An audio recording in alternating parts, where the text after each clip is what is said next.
Assalamualaikum warahmatullahi wabarakatuh.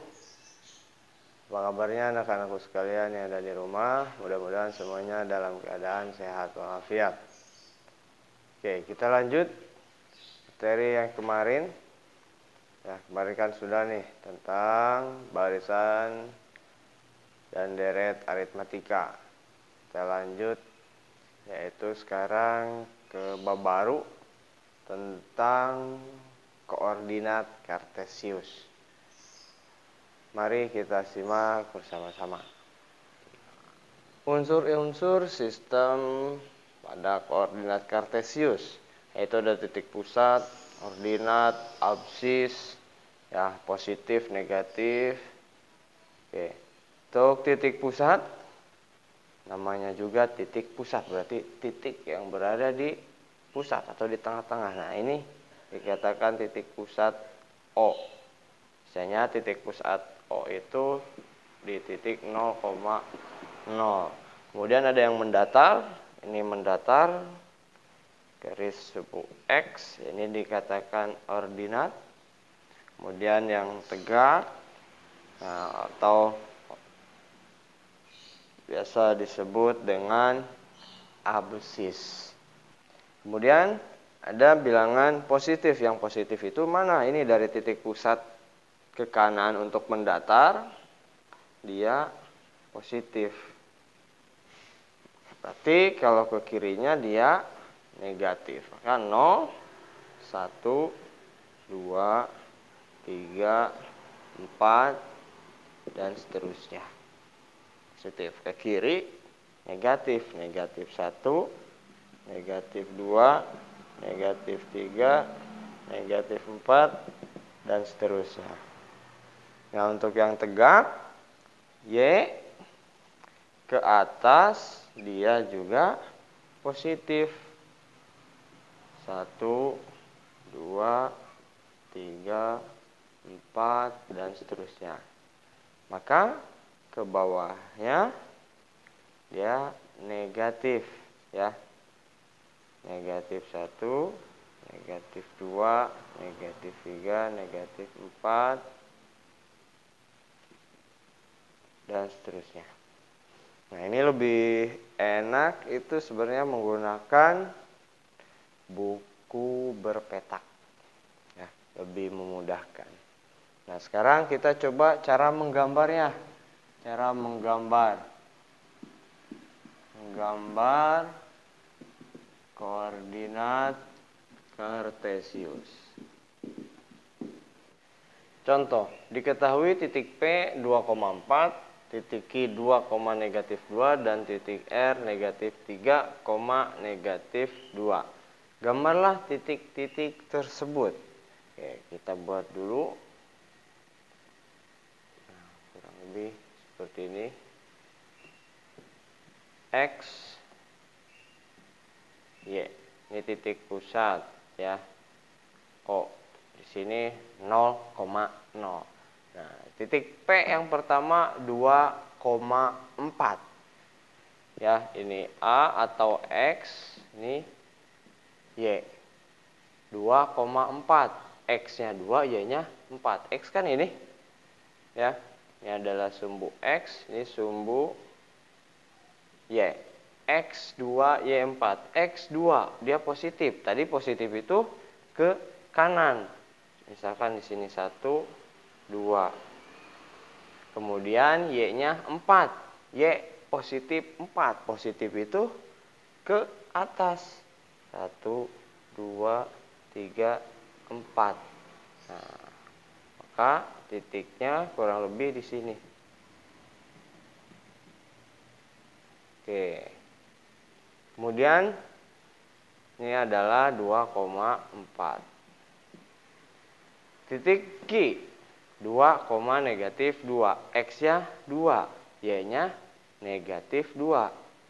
Nah, Y positif ke atas berarti negatif ke bawah. Di sini 0, ya. Negatif 1, negatif 2. Nah, kurang lebih di sini. Nah, kemudian R Ini titik P, titik Q, nah titik R, negatif 3, negatif 2. X-nya negatif 3, Y-nya negatif 2. X. Nah, X nih. Negatif 3, berarti ke kiri. Negatif 1, negatif 2, negatif 3. Negatif 3, X-nya, Y-nya negatif 2. Nah, Y negatif 2 di bawah. Ke sini. Nah, ini adalah R negatif 3, negatif 2. Misalkan ada perintah tambahan. Berbentuk apa dari titik ke titik? Misalkan kita tinggal tarik garis lurus dari titik ke titiknya. Nah, maka dia akan berbentuk segitiga. Bentuk segitiga. Kalau ada pertanyaan tambahan ya. Terus tentukan, misalkan ada tambahan lagi. Tentukan ordinat dan absisnya. Ordinat itu yang mendatar. Biasanya ordinat di bilangan awal. 2. Nah, ordinat dari titik P itu adalah 2, Q-nya 2, R-nya juga negatif 3, maaf.